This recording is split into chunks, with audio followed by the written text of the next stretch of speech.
Ya, assalamualaikum warahmatullahi wabarakatuh. Perkenalkan, kami dari FRI 072 yang beranggotakan saya sendiri, Faisal, kemudian ada teman saya Haikal dan ada Fadel.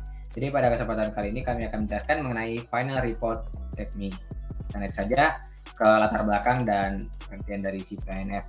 Jadi latar belakang dari perusahaan kami itu dimulai dari terjadinya kekerasan terhadap perempuan sepanjang tahun 2020 sebesar 299.911 kasus. Yang ini menyebabkan kami ingin merancang suatu produk untuk memberikan rasa aman kepada perempuan. Dan HNF Company ataupun CPNF ini suatu perusahaan yang bergerak di industri manufaktur yang memproduksi alat yang kami rancang tadi, yaitu paper pen. Jadi paper pen ini adalah produk alat bantu keamanan multifungsi, yaitu paper spray yang diberikan fitur tambahan seperti pulpen dan senter. Lanjut aja ke sisi demografis pada CPNF ini. Jadi produk yang kami rencanakan itu menyasar pada calon konsumen semua kalangan pada rentang usia di atas 16 tahun yang rentan terhadap tindakan kekerasan. Kemudian ada dari segi geografis, di mana kami memilih Provinsi Jawa Barat dikarenakan menurut BPS banyak terjadi kasus pelecehan di Jawa Barat sepanjang 2018 itu sebanyak 349 laporan. Lanjut ke psikografis, di mana produk paper pen ini ditujukan kepada semua kalangan, khususnya pada perempuan yang biasa beraktivitas di luar rumah dan juga perempuan yang beraktivitas hingga malam hari. Kemudian ada perilaku, jadi paper pen ini akan dijual kepada konsumen yang berfokus pada kepraktisan produk, dikarenakan konsumen menginginkan produk yang praktis baik dalam penyimpanan dan penggunaan dari produk. Kemudian ada targeting, di mana paper pen ini termasuk dalam kategori selective specialization, di mana produk ini akan dijual kepada masyarakat, khususnya perempuan yang beraktivitas di luar rumah, namun tidak menutup kemungkinan produk ini tetap dapat dibeli oleh laki-laki. Kemudian ada positioning, di mana paper pen ini merupakan alat bantu keamanan yang sudah dijelaskan seperti tadi. Kemudian produk ini memiliki tagline, yaitu Things That Save Your Life, yang digunakan untuk positioning pada produk ini. Selanjutnya adalah marketing mix. Jadi ini merupakan pengertian dari marketing mix menurut Kotler dan Armstrong. Lanjut ke marketing mixnya, ada produk, di mana produk paper pen ini sudah dijelaskan pada sebelumnya merupakan alat bantu keamanan yang memiliki fungsi utama sebagai alat perlindungan diri. Kemudian ada harga. Jadi harga dari produk ini adalah Rp600.000. Selanjutnya ada wilayah ataupun tempat. Jadi kami rencananya akan melakukan ataupun mendirikan perusahaan manufaktur ini dan gudangnya itu yang berlokasi di Cikarang. Dan promosi yang kami lakukan menggunakan Facebook Ads, website resmi, dan kampanye dari sosial media menggunakan influencer. Kemudian ini merupakan strategi dan rencana pemasaran. Di sini ada pun tiga cara pemasaran yang kami lakukan, seperti yang sudah dijelaskan tadi. Ada Facebook Ads, kampanye influencer, dan website. Di sini dapat kita lihat frekuensinya per tahun dan total cost yang dikeluarkan untuk promosi pemasaran ini adalah sebesar Rp5.400.000. Selanjutnya kita membahas mengenai asumsi jika terjadi peningkatan marketing cost sebanyak 2%, dan dapat dilihat dari 2023 hingga 2027 terjadi peningkatan biayanya juga untuk pemasaran.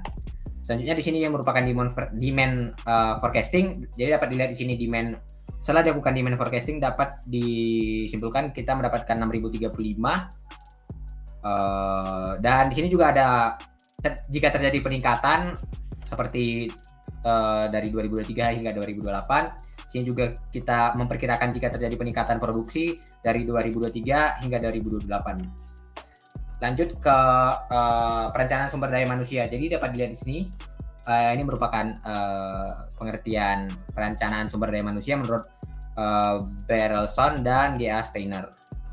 Selanjutnya ini merupakan struktur organisasi dari CPNF. Di sini dapat dilihat sendiri ada CEO dan membawahi berbagai macam bawahan-bawahannya seperti spesialisasi HRD hingga sales dan marketing staff yang paling bawah ataupun operator juga. Lanjut, kita ini merupakan poster rekrutmen dari perusahaan kami. Di sini kami mencoba meng-hire operator produksi, meng-hire HRD staff, sales marketing, dan finance staff. Di sini juga terdapat rekrutmen. Kami juga ingin mencantumkan rekrutmen yang harus disanggupin oleh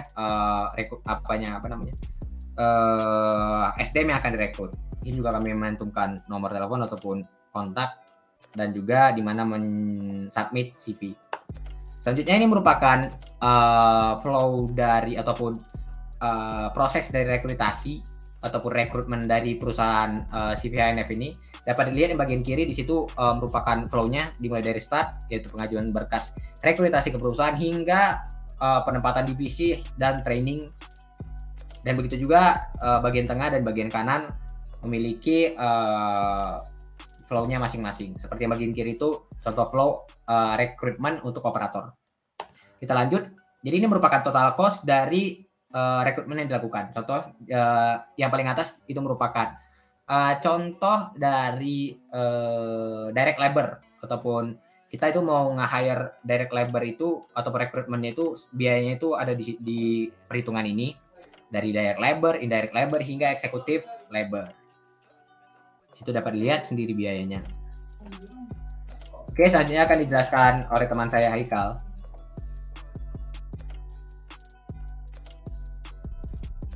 Selanjutnya saya akan menjelaskan tentang proyeksi keuangan. Nah, yang pertama ada production and operational cost. Di sini kita dapat lihat total dari production cost dan operational cost dari CV HNF dari tahun 2023 sampai 2027. Nah, selanjutnya yaitu source of fund. Di sini kita dapat lihat owner equity dengan akumulasi 80% dan bank loan dengan akumulasi 20%. Nah, total dari source of fund-nya itu yaitu 4.146 juta. Nah, selanjutnya yaitu installment debt.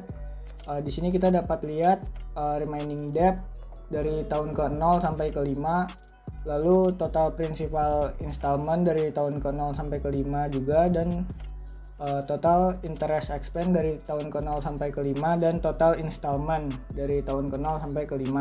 Selanjutnya yaitu cost of goods sold. Nah, di sini kita dapat lihat total direct cost, total overhead cost, dan persen profit dari CV HNF. Di sini kita mengambil persen profitnya sebesar 82% pada tahun 2023, 85% 2024, 86% pada tahun 2025, 87% pada tahun 2026, dan 88% pada tahun 2027. Nah, selanjutnya ada profit loss dari CV HNF. Di sini kita dapat lihat data dari tabel profit loss CV HNF. Nah, di sini kita dapat lihat earning after interest and tax-nya itu dari tahun 2023 sampai 2027. Nah, selanjutnya ada cash flow dari CV HNF. Di sini kita dapat lihat cash inflow dan cash outflow dari CV HNF. Selanjutnya yaitu balance sheet. Nah, di sini dapat kita lihat CV HNF itu sudah balance. Selanjutnya kita masuk ke analisis kelayakan. Yang pertama kita cari NPV dan payback periodnya. Nah, berdasarkan kalkulasi dari NPV-nya, perusahaan akan feasible untuk menjalankan bisnis karena NPV pada tahun 2027-nya itu lebih dari 0. Dapat kita lihat NPV-nya itu sebesar 3.300 juta. Dan payback periodnya itu membutuhkan waktu sebanyak 2,5 tahun. Selanjutnya yaitu IRR-nya. Nah, berdasarkan perhitungan IRR, perusahaan akan feasible menjalankan bisnis karena IRR-nya itu lebih besar dari MARR-nya, yaitu sebesar 28,27%. Nah, selanjutnya BCR. Perusahaan dapat feasible karena BCR-nya itu lebih dari 1, yaitu sebesar 1,57. Selanjutnya kita masuk ke increase in direct material. Yang pertama kita coba sebesar 15% dan yang kedua itu sebesar 16%. Nah, untuk analisis kelayakan dari increase pada raw materialnya itu berdasarkan perhitungan NPV-nya, untuk kenaikan harga per material dapat disimpulkan jika terjadi kenaikan harga sebesar 15,51%, maka akan terjadi kerugian dikarenakan nilai NPV-nya akan minus. Nah, selanjutnya kita akan menganalisis pada selling product price 1% dan 2%. Nah, berdasarkan perhitungan NPV dapat disimpulkan bahwa selling price pada produk ini sangat sensitif jika terjadi pergeseran harga, karena keduanya itu nilainya negatif.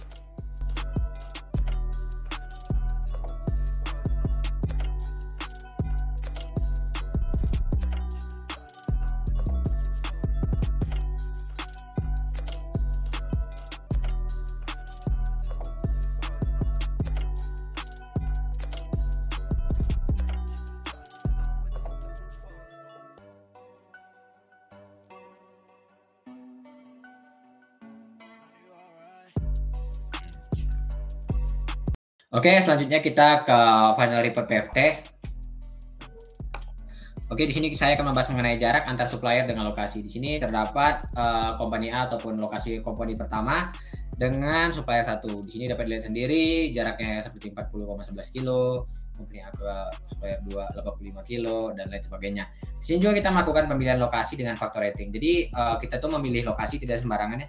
Di sini kita memilih lokasi dengan faktor kualitatif dan kuantitatif. Dapat dilihat di sini beberapa faktor kualitatif dan kuantitatif. Dan diperoleh skor paling tertinggi yaitu pada Kota Cikarang. Jadi kesimpulan yang didapatkan, kita memilih Kota Cikarang sebagai lokasi pabrik dan lokasi inventory.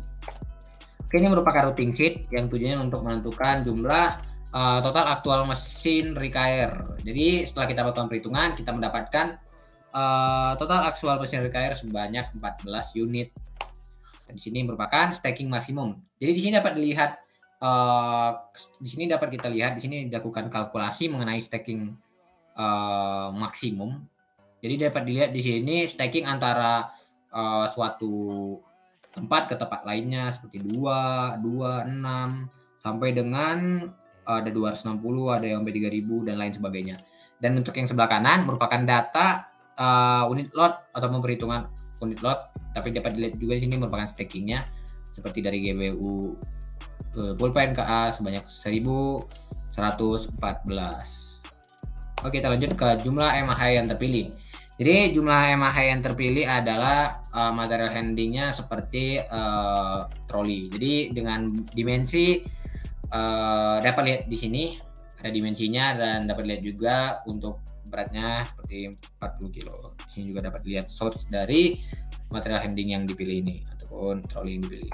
Selanjutnya adalah waktu pengantaran maksimum. Jadi di sini setelah kita menentukan unit lot, ada dua faktor dari unit lot 29 itu 1 dan 29. Dan dari kedua faktor ini didapatkan waktu maksimumnya adalah 1300. Lanjut ke frekuensi pengantar tiap proses.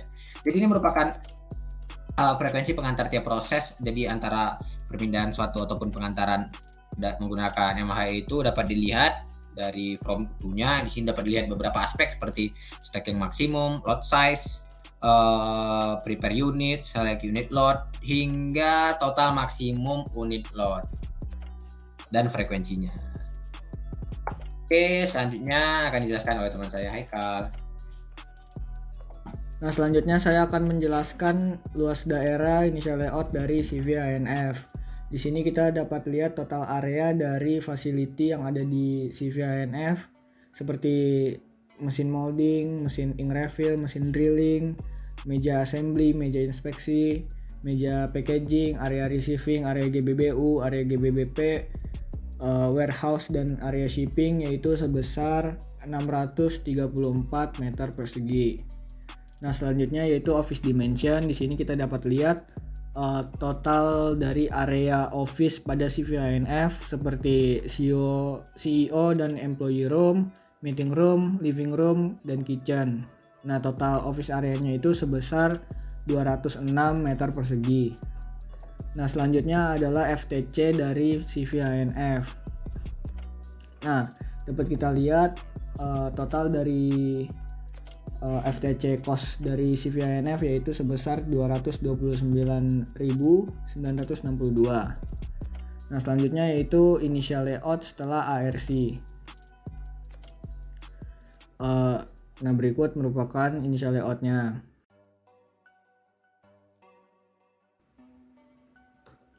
Nah, selanjutnya yaitu final layout dari CV ANF.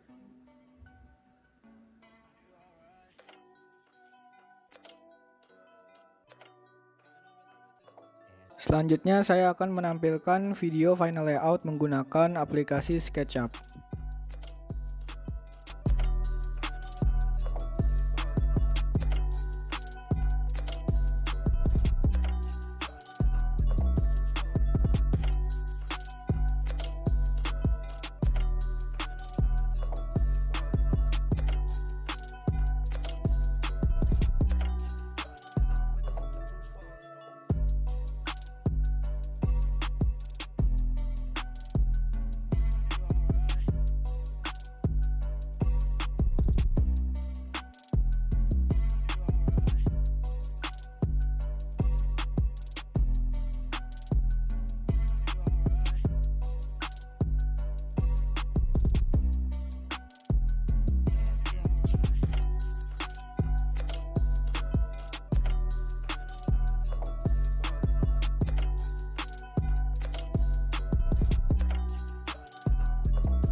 Assalamualaikum warahmatullahi wabarakatuh. Selanjutnya kami dari FRI 072 akan menjelaskan mengenai final report dari praktikum APSI. Jadi kita langsung masuk ke database. Jadi dapat dilihat di sini dari perusahaan kami yaitu HNF Company. Kita masuk ke database produk. Di sini dapat dilihat produk kami yang dijual cuma satu, yaitu paper pen. Di sini ada kuantitinya, quantity day partnya 12, dan di sini ada COGS-nya yaitu 300.000 dan harga jual dari produk kami yaitu 600.000. Selanjutnya kita ke produk log. Jadi produk log ini merupakan flow ataupun ini merupakan flow dari produk kami dari antar satu workstation ke workstation selanjutnya. Jadi dapat dilihat di sini dari produksi, warehouse, dan segala macam. Oke, lanjut ke raw material. Ini merupakan raw material yang kami gunakan. Di sini seperti tutup pulpen, ada pengait, ada kuantitasnya, dan ada harga tiap dari material yang digunakan. Dan material log sama seperti produk log, ini merupakan pergerakan dari material yang tadi ke setiap workstation-nya. Di sini dapat dilihat sampai diatur dan segala macamnya. Oke, selanjutnya kita ke user. Jadi user ini merupakan pengguna dari sistem informasi yang kami buat. Seperti ada username dari teman saya seperti Haikal. Di sini juga ada staf produksi, operator, dan lain sebagainya yang menggunakan sistem informasi ini. Di sini terdapat nama, role, dan juga workstation-nya. Selanjutnya kita ke WIP. Jadi WIP ini merupakan produk yang sudah di assembly tapi belum dalam bentuk sempurna. Di sini terdapat dua WIP, yaitu WIP pertama itu assembly pulpen dan paper spray, dan ada assembly produk setengah jadi menjadi dan di assembly dengan center lagi yang nantinya akan menjadi produk jadi yaitu paper pen. Dan untuk WIP detail, dan kita lanjut ke WIP log. Dan WIP log ini merupakan sama seperti produk log atau raw material log. Ini merupakan flow antara WIP tadi bergerak kemana, seperti ke operator 3, operator workstation 1. Jadi ada di sini ada statusnya, ada operatornya, ada mulai dari mana, destinasinya kemana, dan akhirnya kemana. Di sini ada juga waktu-waktunya. Oke, sekian dari database dari sistem informasi yang kami rancang. Selanjutnya akan dijelaskan atau dilanjutkan dengan model UI UX yang kami buat untuk sistem informasinya. Oke, selanjutnya kita ke model UI UX. Jadi di sini kita merancang model UI UX yang bertujuan nantinya akan diimplementasikan ke bentuk sesungguhnya dalam bentuk website. Di sini dapat dilihat kami membuat model UI UX mirip dengan model website yang sesungguhnya. Di sini kita membuat tampilan login, tampilan home-nya, dan beberapa tampilan lainnya seperti interaksi juga, seperti jika master data diklik akan muncul beberapa opsi dan hal lain sebagainya.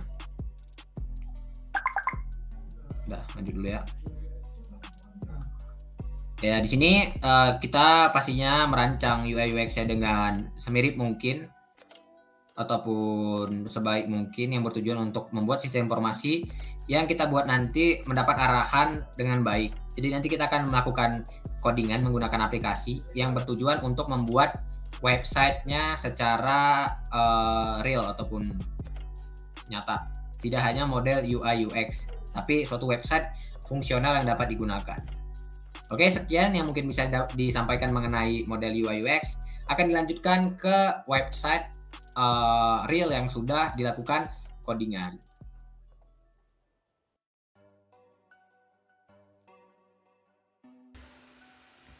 Nah, selanjutnya saya akan menampilkan hasil website yang telah kami buat.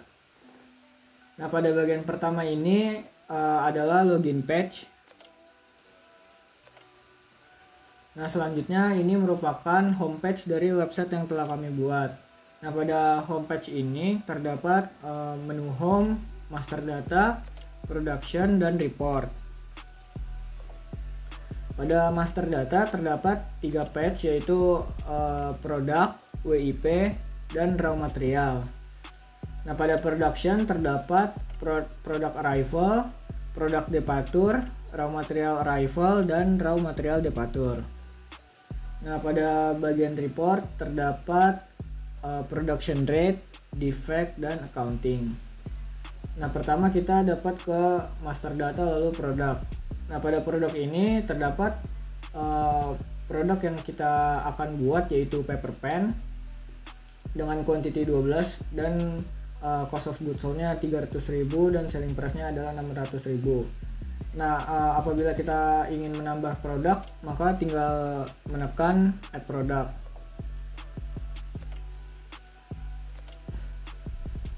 Nah, jika kita ingin mengedit produknya, kita dapat klik edit, lalu kita dapat mengeditnya. Nah, jika produk yang dimasukkan salah, kita dapat delete produknya.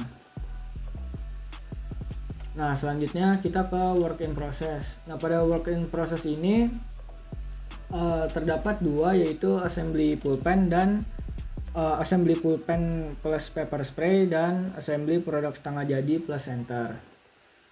Sama seperti pada produk, kita dapat menambah produk, mengedit, dan menghapus. Namun di sini ada satu tambahan, yaitu detail. Nah, pada detail ini kita dapat melihat apa saja part yang diassembly pada bagian pertama ini dan apa saja part yang diassembly pada bagian kedua ini. Nah, selanjutnya kita ke raw material.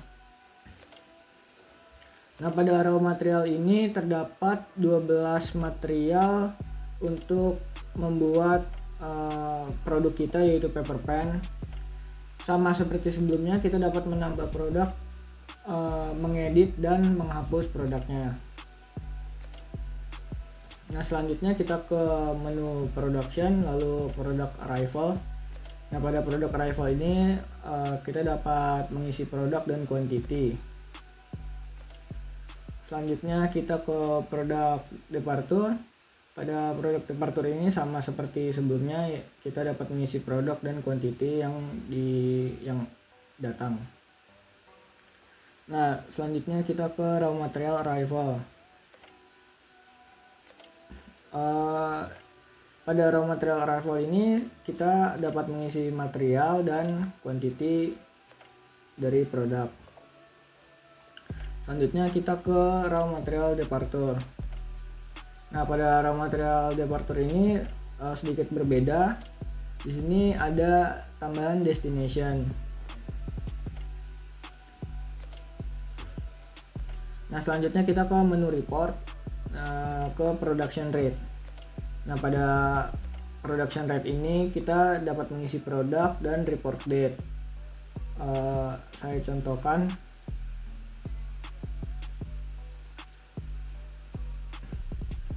Nah, seperti ini data-data yang didapatkan pada production rate. Selanjutnya kita ke menu defect. Nah, pada defect ini sama seperti sebelumnya, kita dapat mengisi produk dan report date.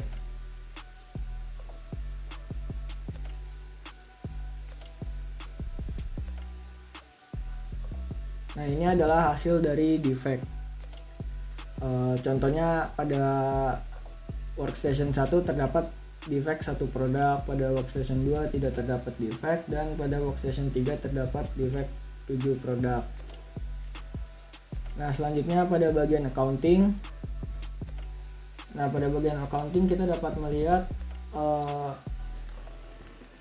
quantity, cost of goods sold, selling price, total COGS, total price, dan margin dari paper pen, dan terdapat juga inventory report yang isinya itu adalah material-material, quantity, harga, dan total harga dari material yang digunakan untuk paper pen. Nah, pada bagian ini kita juga dapat mengeprint dengan menekan Ctrl P pada keyboard. Nah, nanti hasilnya akan seperti ini.